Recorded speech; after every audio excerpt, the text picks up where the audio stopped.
WNST, Towson, Baltimore, and Baltimore Positive, still broadcasting in high-definition mono sound at AM 1570 on your dial. Make sure you're setting a preset for us. We are getting the Maryland Crab Cake Tour back out on the road. We're going to be back in Catonsville next weekend. State Fair, El Guapo, the Beaumont, all the great places. Going to have some Maryland Lottery scratch-offs to give away. I have a handful of holiday cash drops. Because I'm an old guy and it's their 50th anniversary at the Maryland Lottery, they're going to give me the old horseshoe scratch-offs very, very soon. So I'll have those into the new year. We're going to be joined by some great guests in Catonsville next week, but most importantly, our great sponsors, the Maryland Lottery, in conjunction with Window Nation. Yes, I have a bucket hat. Go to Window Nation, 866-90-NATION if you need new windows. I got my windows last summer, and I should have waited, because they're giving you a better deal than they gave me. It's 0% financing for 5 years, 60 months, 866-90-NATION, our friends at Window Nation, and the Maryland Lottery. I've been waiting. She's going to be embarrassed because I've been trying to get her on for like a month, and she's really busy, and then the holidays, and then Lamar, and then really busy, and then the holidays.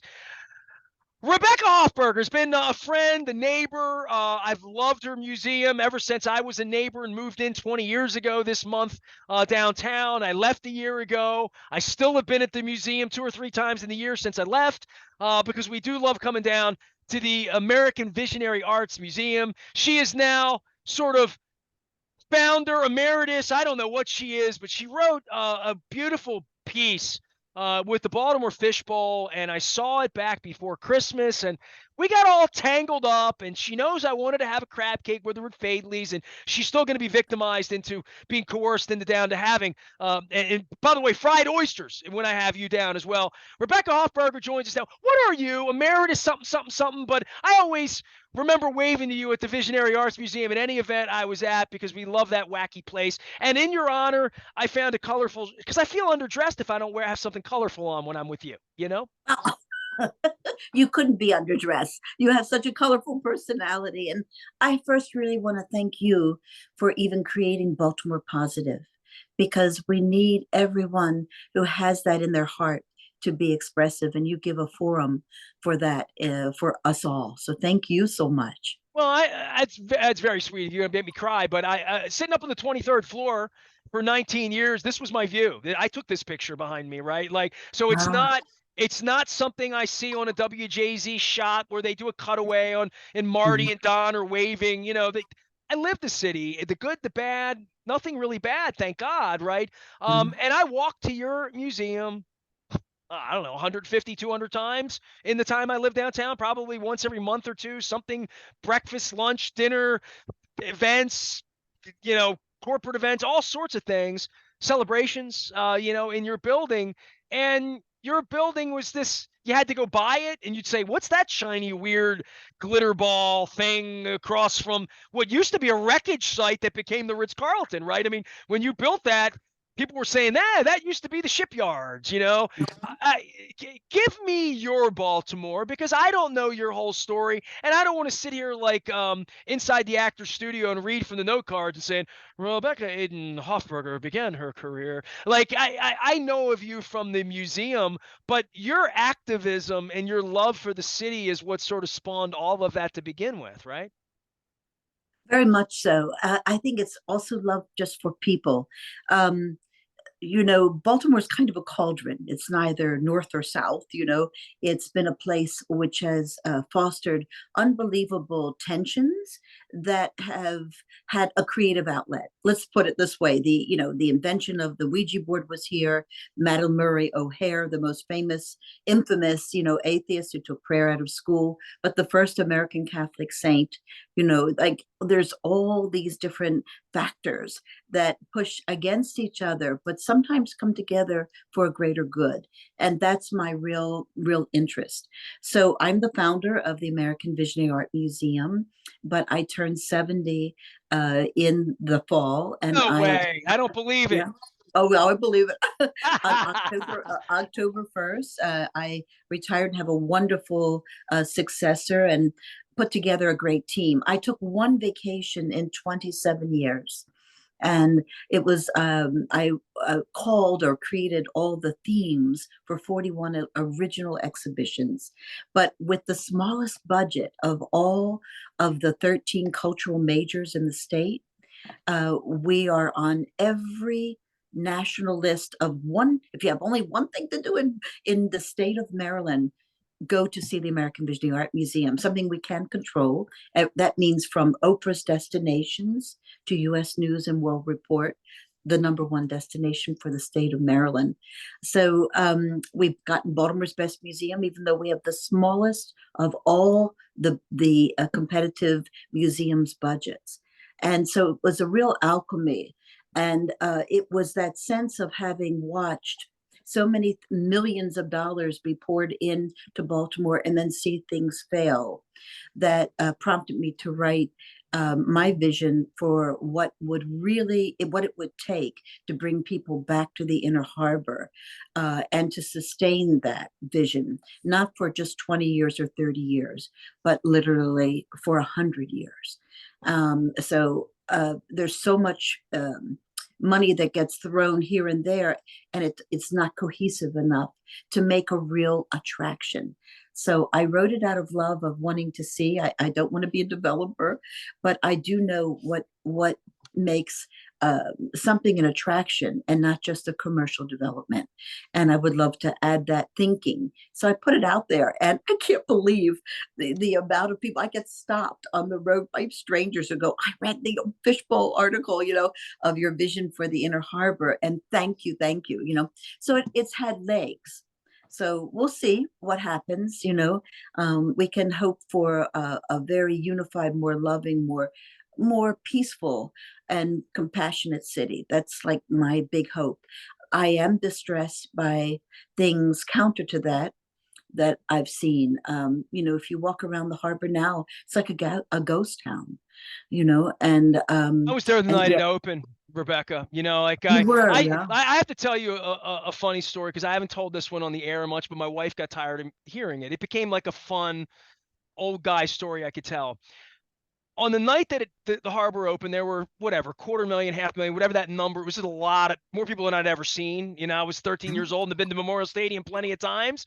So I was not, I've been plenty of Colts games at that point. I knew what 50,000 people looked like, but that was a different level. 4th of July, 1981, I believe it was, right? So I was 12 years old, and my parents walked me around the harbor, and I loved fried dough. So Anna's fried dough was basically next to Jeppy's, where the Swenson's ice cream above Phillips, where the ragtime music was, like all of that as a boy.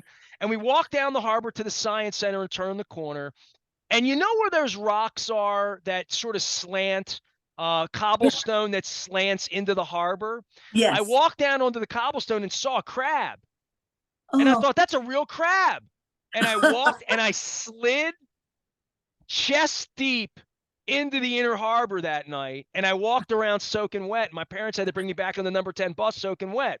So every time I would walk from where I lived at Harbor Court from 2003 until last January, year ago this week, anytime we would walk by, there were always ducks. My wife and I walked by there 250 times a year because we went for walks in the harbor every other day of our life, right? So the direction we walked in toward where you were. And I would always say to my wife, did I ever tell you about the time that I fell into the harbor, the night that the harbor place opened? So 40 years later, it became this stupid broken record thing. But I remember being there that night and all of the enthusiasm. So when you say it's empty, I have a different vision of how when I had a special girl that I was on a date in the 80s, you had to take her to the harbor. You know what I That's mean? It right. was like if you really Absolutely. liked the girl, you took her to the harbor, really. Do It you was a special remember place. when Cisco was working at making the fudge, and they had the young performers who would sing and do the pour out on the marble slab the All the fudge, time. We go in there and just he to listen became to him sing. yeah, that's right. And then he became what the guy who gave us the thong song, But it was a place of opportunity for young people. It felt very inclusive. You saw everybody there, and there was so much joy. But I believe that comes from Marty Millspaul and Jim Rouse's humanistic, approach to what a city can be. I led my article in Fishbowl with the quote from Jim Rouse, who said, cities were meant to be gardens in which to grow beautiful people.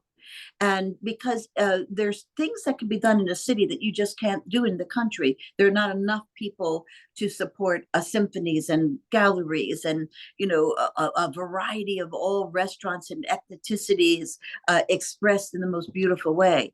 And that's, the highest good that a city can be is all of our concern.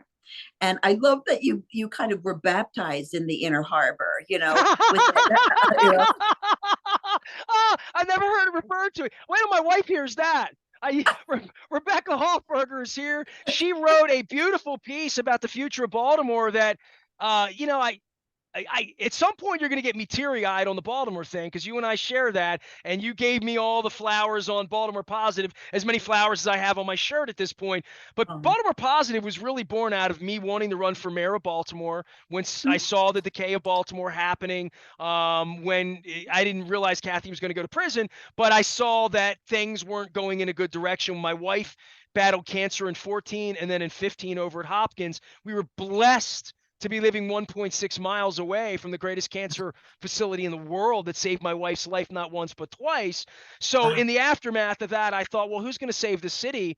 And I saw it deteriorating. So I created Baltimore Positive because when my wife checked into the hospital on March 20th, 2014, she's diabetic.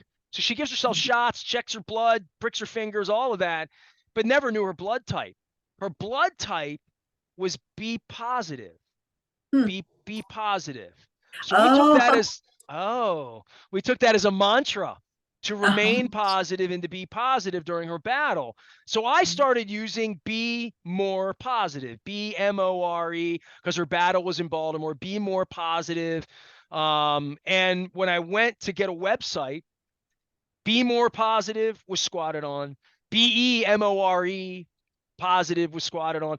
Nobody wanted Baltimore Positive. BaltimorePositive.com existed waiting for me to pull it down and claim it and have this story to tell you all these years later. But one of the reasons I did Baltimore Positive was all these years in sports, fighting with the baseball owner, watching that deterioration, and no one willing to admit that bad baseball, bad ownership, bad decisions clean the city out. I watched it, and I sat here and I had a radio station that watched all of that happen on the other side of the harbor from where you were, and seeing the Red Sox and Yankees fans come in. Now I'm going back 15 years ago now, that how important, as you would say, Jim Rouse would say, bringing people together, bringing different people together to express love of themselves, their thing, and the gospel of baseball and their love of Baltimore and Brooks Robinson and crab cakes and like all Chuck Thompson, all of that stuff. And Chuck Hoffberger, right? Because yes. he knew not only the names of every player and everybody who worked behind the scenes, he knew their children's names. It was a time where, I'm so glad and so moved. I did not know that story. I knew your wife had had some health battles, but, things that are born out of love have, endure. And it's very interesting about the Be Positive and your wife as inspiration for what you have done so well. I love the city, right? I mean, like whether it was driving down Orleans Street to get to her bedside for 155 nights when she fought for life, or whether it's walking across the Pier 6 or going over to the arena for a show or going to a baseball playoff game or going to a football playoff game or a Monday night game or going to any of the festivals in the city that we've had here for years. And the city fair as a boy, that was a vision that made the harbor happen the first time. So I am very, very familiar, having sat with every journalist, every person that knew Governor Schaefer. I call him Mayor Schaefer. I've sat with Mayor Schaefer myself over all of, to see that vision, and even seeing Mayor Schaefer with hair in 1971 in a green grass area that would become McKeldin, and like all of that, those things that were the prevision for the last Renaissance. Let's call it the last 50 years. Your vision and the Fishbowl. Let's talk about this and how the story happened, and now people coming up to you on the street like me wanting to give you a hug and saying, I want to live in Rebecca Hoffberger's Baltimore. Well, I really laid out as much as I could, but a big impediment, I think, to for people coming downtown, besides the big issue of safety or perceived safety, or lack thereof, is also the cost to park. And it's retail has changed so much. People are not coming down to buy a T-shirt from the Gap when they have to pay $28 for parking. That's over. But we have, with the ballpark, we have what is Camden Yards, massive parking lot used, under 20 times a year at the most. And if there could be a way of welcoming the Baltimore Convention Center visitors to make it a joy and a learning experience all the way to the inner harbor, and then there to be more of a there to the there, more of a sense of joy and engagement for particularly families and young couples courting and older people to feel safe, but to do a $5 a day for anyone coming to the inner harbor from the parking lot at Camden Yards, and make Conway one of the main ways to come in and feel that you, from actually every port of entry to the inner harbor, that you're being transported to a very special place. And my model for successful destination was really Tivoli Gardens, that was started in Denmark in 1848. And today, in 2023, it remains the number one tourist destination. And then to think, well, why? If it had just been the mall of its time, would it still have that? And I don't think so. So we already have so many of the Tivoli Gardens components. We have a fabulous national, aquarium. I wish they would add a butterfly pavilion with like a clear lucite floor to look at koi and stuff, because those are very popular, and they're less expensive to maintain than the fake Outback, which takes so much energy. Because I have to think with, how do you afford things, right? Anytime I've ever been in a room with butterflies, I've been it's incredible. Like Isn't I it? went to the Bellagio a few times when that was going on there, right? Mhm. But Right. I went to Butterfly World with my wife 20 years ago in Florida. It's on I-95 near Boca, maybe a little north of Boca. And I went there, and I thought their climate obviously changes things for where they were. I've told hundreds of people, especially with children, but you don't need to be a child. It's like going to Disney Right. World. You be a big kid. But that's a beautiful idea, butterflies. Yeah. So, and I think, um, uh, as far as a bond thing, that if we had a united vision for what makes something so magical and that people would never get tired of, you have the aquarium has a lot of credibility in Annapolis to go after bond bill to go for that. The science center, to become on the face that interacts with the harbor, much more visible and alive as well. I don't, I see what we do at the Visionary Art Museum, and we do over 100 weddings a year. I mean, and this is mostly for people who live far away, who come to get married there and bring their far away guests and pay for hotels. So I'm very interested in not only what has the power to continually attract people, but what makes the financial work as well. So maybe you can put out a link to the article in Fishbowl, and to give an idea. But we were Oh, we it's were extensive. I mean, I didn't think we were going to cover everything, but I just think on an inspirational place, yours has been the most talked about and it's only been a month. I mean, barely a month, but I mean, I've seen all sorts of conceptual, everything in racetracks and stadium and soccer on the sports side, right? For me, but more than that, concerts and Pier 6 and things that I like to do, and where we are with the CFG Bank Arena now, and that's been rethought from a 1961 sort of concept and updated.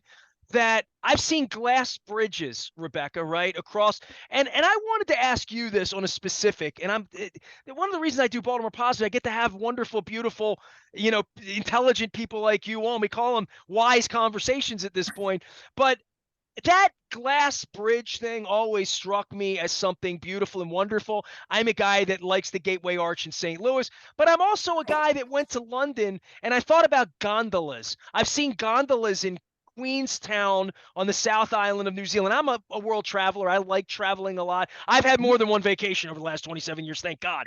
By the way, just as an aside, before I get back to gondolas, where did you go? I wanted to interrupt you, but I didn't. But I'm too interrupted with my guests. Where did you go? You only been on one vacation. Please tell me it was somewhere good. I went by myself just to walk to Iceland, and then I went from there to visit a person in the field of visionary art who was too elderly to travel, to be with his wife in Poland, someplace I'd never been, and then I saw my daughter in Berlin. I'm a big Francophile. I've lived all over the world as well, but that Man was who the only saved my time wife's life is from Germany, by the way. So we like Oh, Germany a lot. So we uh-huh. we wind up in Germany a lot because my wife's got a twin brother in Germany now from Oh, DNA. So oh, and that she did not know about? the match, he was her match on the bone marrow registry and saved her life twice. Oh, how wonderful. They do miracles over at Hopkins, Rebecca. I swear. I can't even explain it, but she's in the other room right now.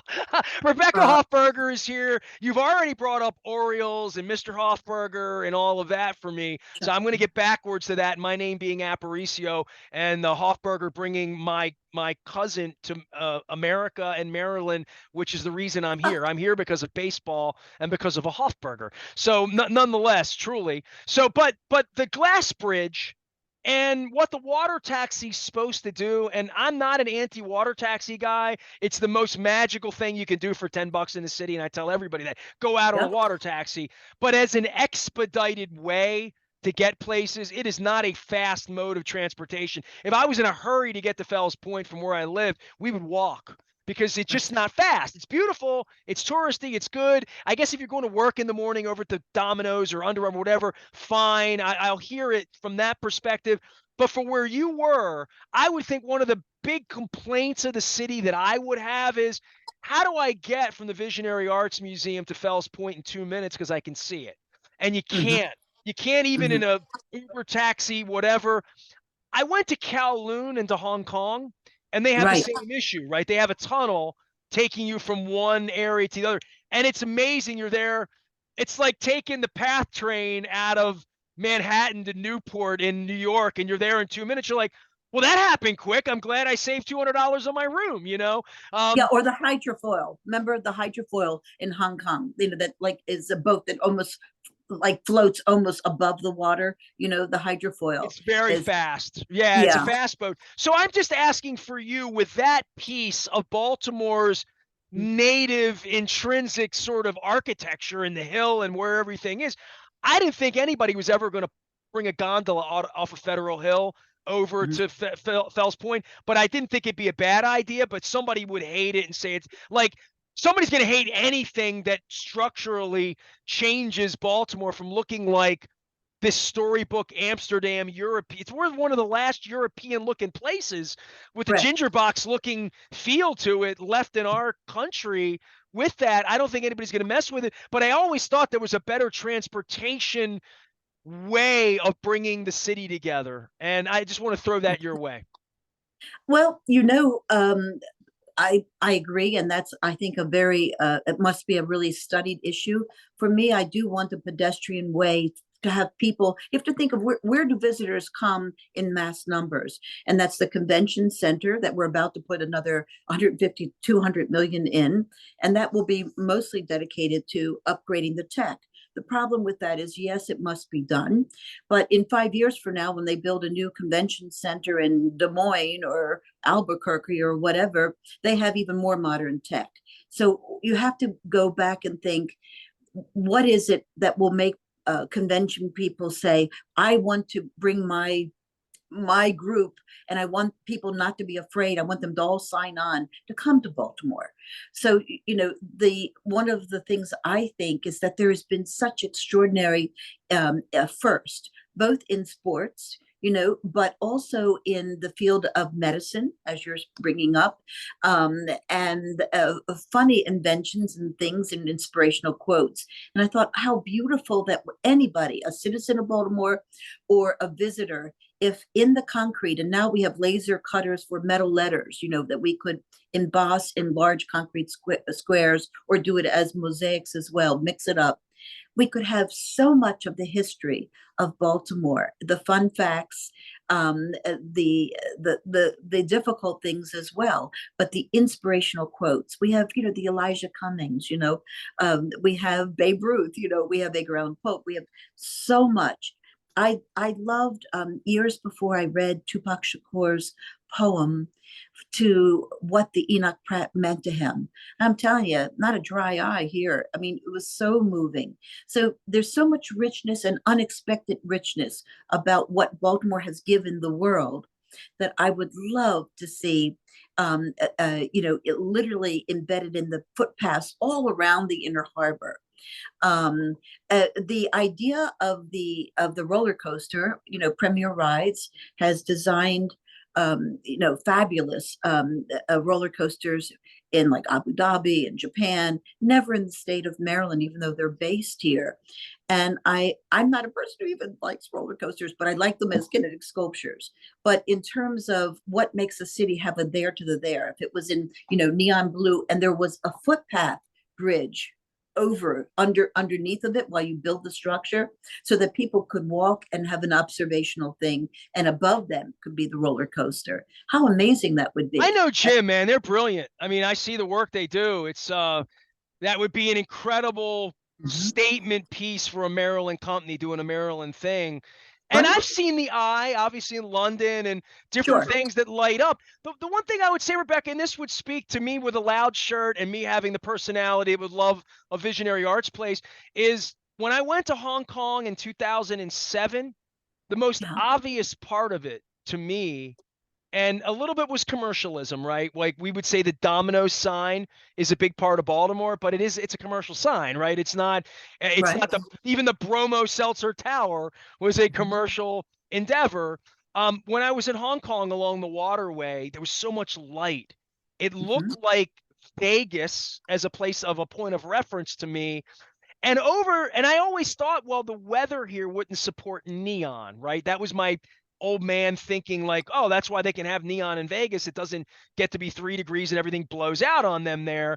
And now obviously if you're watching out on video, you're seeing the purple lights of Oriole Park and the purple lights of Camden Yards and saying, well, they can be any color. They can be the Bills colors, or they can be red, white, and blue, or they can be orange during leukemia awareness, or whatever you would do. But the light in our city, and me living downtown on the 23rd floor, if I showed you my pictures from 2003 out my window versus the pictures from 2020, the amount of light and the buildings and what has been done with light to make it, even the street lights that were controversial to some idiot in East Baltimore, the beautiful Italian lights, there is activity in light, there is safety in light, there is attraction. We are attracted to light, I think, psychologically as human beings, that a moving roller coaster, to have something moving, there is something to seeing the eye in London. Now, it's not like the tower or these things from the 1700s. It's modern, and it probably hurts the eyes of people that can't take too much color in a shirt.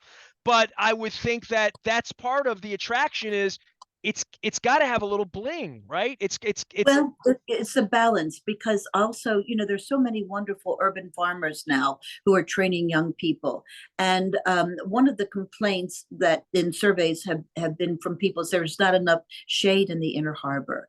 And there's, that's why I think Tivoli, that's this in Denmark, that has had this enduring success from 1848 to today. It are magnificent gardens. I'd love to see plantings to do with our sister cities around the world. I was very sad when they took the weeping kind of cherries down from right in front of, I guess that's on Key Highway in front of Federal Hill. I would love to see a place that felt more garden-like with attractions, because if it's all pavement And remember, it gets very hot in the city. You need some place to also refresh. I'd love to see, they have those children's fountains to cool off that kids love, that, just come up, spray at odd times, computer generated, and kids can play in to get cooled off, and adults too. I looked out my window every day and saw those kids in the fountain down below next to what I guess is Bubba Gump now. Yes, exactly. Yeah. No, yeah. And, I wanted to be welcoming for all of Baltimore. And I thought that every Baltimore citizen, if we do a big attraction like the roller coaster or anything else like that, there should be more benefit to the people who live here. It wouldn't take much in a city our size to divide up, within the 12 months of the year in a random way, that's the month for anybody who lives in that zip code to be able to come for free or for $1 or whatever, with their family, so that it really belongs to the people of the people who live here, and welcomes them in, doesn't put up barriers because you don't have the money to participate. But you think, you speaking of the eye, but if you go back, what makes Chicago waterfront so great is that old-fashioned Ferris wheel, from The Navy Pier. Navy Yeah. Pier, right? Yeah. But did cobalt blue glass all over the world in the glass industry is known as Baltimore glass, because Noxzema and Broma Seltzer were made here for years, but Carl Lowry for 137 years produced the most incredible colored glass. And a lot of that, I'm a big fan of glass fault too, because it also, you can patch things seamlessly with when you do that tar. And I'm very sad that we ever stopped doing that, because it's such magical, particularly in the rain. It glistens. Absolutely. Yeah. You're so artsy, and you know so much stuff. Rebecca Hoffberger's here, American Visionary Arts, and I want to promote the Baltimore Fishbowl piece. Cheers to the Fishbowl folks out there for doing good work here locally and loving the city. It takes a village, Rebecca, does it not? It does. And you know what? Mark Twain said something, a little curmudgeon. He said something like, all I need to know is that there's a human being involved, and that's bad enough for me. And what I'm saying is that there are never enough good-hearted people, that we cannot be in separate camps. We really have to work together to make Baltimore the most loving, compassionate, safest city. It's amazing to me that just 25 minutes away, we have Columbia got the safest city in America 2 years in a row, at 25 minutes away. And it also got a second happiest out of all the cities in America for the last 2 years. And I think a lot of that's not because they have great architecture, they really don't, but there's the respect for the land with the park systems, and Baltimore has some amazing parks. But what turned around the most violent city in the world, the murder capital of the world, Medellin, Colombia, was this 3 mayors in a row who continued the vision that violence was anti-human, and that the best thing, it was called todo para la vida, everything for life could be found in that city, and they had a plan for the poorest of the poor to move up, and it was so inclusive. And it's amazing to me that in less than a lifetime, it went from murder capital of the world to the most studied turnaround city. And in a way, the bad rap that Baltimore has gotten, in kind of the poster child for city gone wrong, rightfully or wrongly, there is still some truth in that. We have a chance to show what can be, and it will take all of us, not just a few. And I'm really excited about that possibility. And I thank you for your such consistent love for our city. And one day we'll have to have that crab cake you're talking about at Faidley's.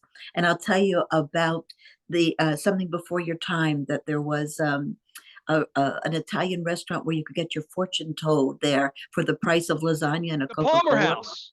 The Palmer House. My mother took me to the Palmer House. It's a block away from Faley's. I walked by there the other night, guys. I went to the Hippodrome to see My Fair Lady, And I always Yeah. say to my wife, that was the Palmer House, man. My mother believed in all that, right? So my mother was big into getting palms read and cards and all that. So Uh, I had my cards read, my palm, all that at the Palmer House, 1980, probably 79 or did 80.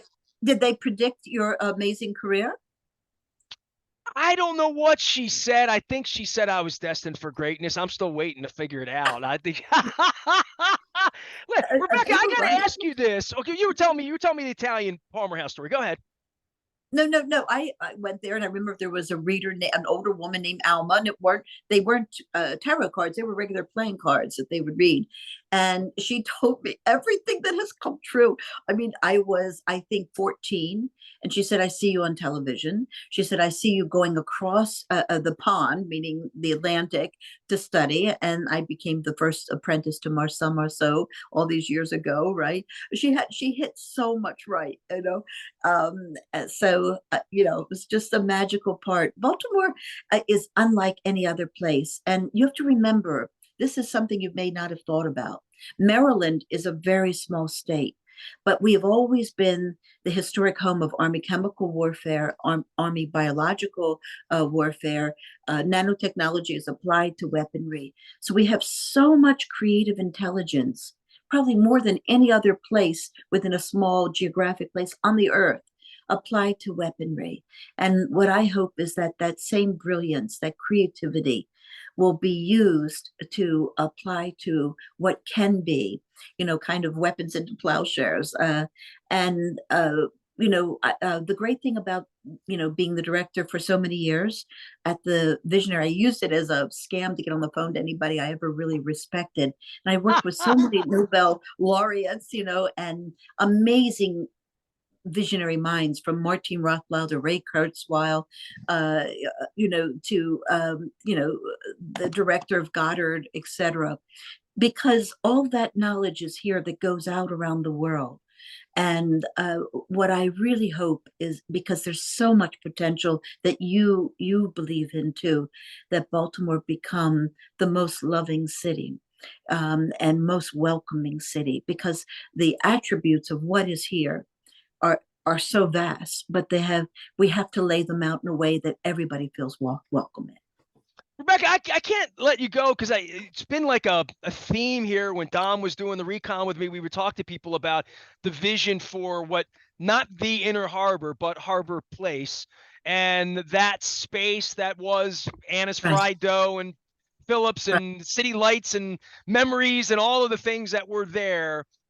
right. I've had Ron Cassie on. I've talked to a lot of different people, Jane Miller, just a lot of people on Baltimore Positive about what that could be. And you mentioned parks, and some people poo-poo that, and they don't see tax revenue, and they don't realize what it would do for the community around it. And you mentioned parks, and I think about the plague, which led me and my wife through Patterson Park many more times than I didn't know it had a pond, Rebecca. Like Huh, I'm yeah, from East Baltimore. It took me a plague in 51 years of my life to find it. I found the pond. It has birds. It's beautiful. Never would have really. known it was there. But Did how you it, ice skate there as a kid? I did ice skate. I played hockey there as a Mhm. kid. I Yeah. won pitch hit and run in 1979. I got to go to Memorial Stadium and play when I was 10. But parks and that space and what Jim Rouse and Governor Schaefer and the Lords of Baltimore in the early 70s and mid 70s saw in a vision for what that was. It served its purpose. It had its time. It got me downtown to buy a highfalutin place. What is that basin of the harbor? Was a fish market. It was a place of I'm commerce forever and ever and ever. What's the next thing for the Harbor Place area? I'm not on Facebook. The museum is, but I'm not. And so some people read the comments and to my article, and one woman said, "I used to go down as a young person to Connolly's, and whatever." And I love Connolly's too. I think I broke a tooth on a little twisted brown pearl and an oyster at Connolly's when I was a little. But the fact is, that's not coming back. There's too much invested in the aquarium, etc. And what we need to do is to look at what endures as a destination in this world where you can order anything on and have it delivered to your your home the next day. So the retail is different now. So what people want is experience. They want it to be safe. They want to be able to not feel that they're nickel and dime at everything. You have to give them an experience they can't have so much in the county. And I love the accessibility of the county, etc. So what I put out there was, how do you make the wonders of the city come alive for people, and to be that place where 250,000 people are coming down to be together and to feel safe and to feel happy together. And that's why even the idea of clamshell barges, and you can do a lot with government property that has been you know, uh, it cost, I don't know, $500 million to make, and you can buy it now for 100,000, right? I'm really looking for, ways to enliven that. And I laid that out in the article. And it's just, it's not like, oh, this must be done. But I do know what makes people feel safe and welcome and excited. Make a commercial development is not the same as developing an attraction that will endure. And we can't do this generic stuff too. We see Ripley's already came and went, and a developer may be looking at who will be a good tenant for them. But this blessing of money that is coming to our city is really kind of a once in a lifetime of a city. And it can't be just poured through the filter of just even a very fine developer. It has to have that kind of humanitarian, and then that other element of understanding human beings and what will give what I call the there to the there. That Pandora, we just lost, but I'm old enough that I've lived through 8 different monikers where the city spent millions on Believe, the city that reads, Baltimore, get in on it, and currently your people are here. Well, you never hear that. And it was interesting in the latest tourism meeting, they went back to calling it Charm City like 5 times. I don't even think they were aware of it. They didn't even use the one they just paid over $1 million for once, not even once in the entire 2-hour production.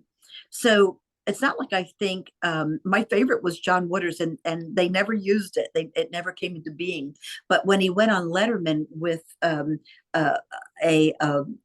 bumper sticker that I got permission from him to make, and it said, "Come to Baltimore and be shocked."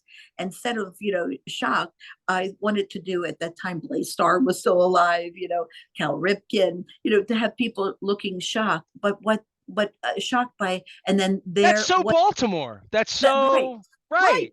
And you'd already had, and Hairspray was a huge success on Broadway. People would have gone out singing, Good Morning Baltimore, and seeing and taking that, just like Eat Bertha's Muscles, taking that Come to Baltimore and Be Shocked, John Waters, right, and put it right on their car, So I hate to see, I've had to do miracles. People have no idea that because we get more publicity than anybody else, but that's because of the quality of the work. The American Visual Art Museum has the smallest operating budget of any of the cultural majors. I mean, by far.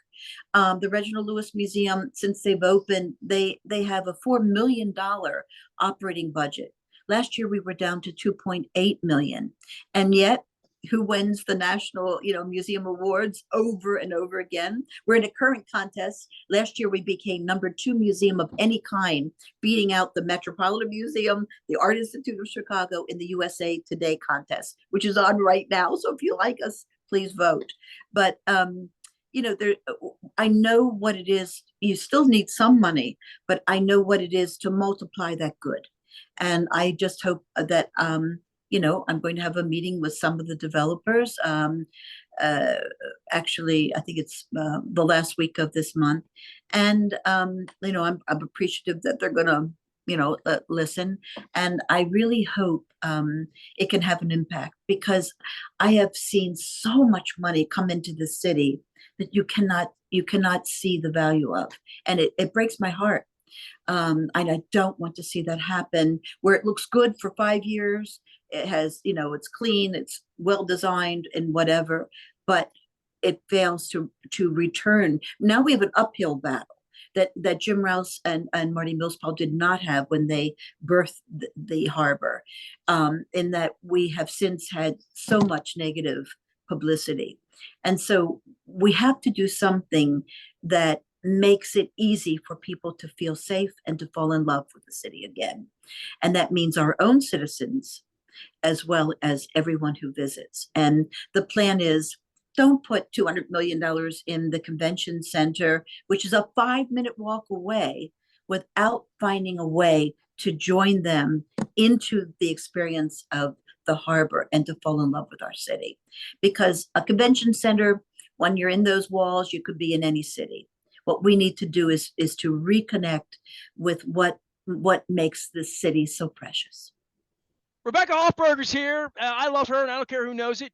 She's the American Visionary Arts Museum. If you've not been, you're not a real Baltimorean, so get down there, get your Baltimore card punch. If you've never been, shame on you. If you have been, you know how cool it is, and you'll wind up going back. It was in my neighborhood. It was my neighborhood museum back in the day, downtown. And so you went to Iceland. Did you get to see the Northern Lights, or did you not? No, what's so funny is I went out there and they take you by bus way out. Middle of the night, right? Saw nothing. Saw nothing. It was Oh. unbelievably cold. And they said, oh, you can only see it through your phone, which like who knew, right?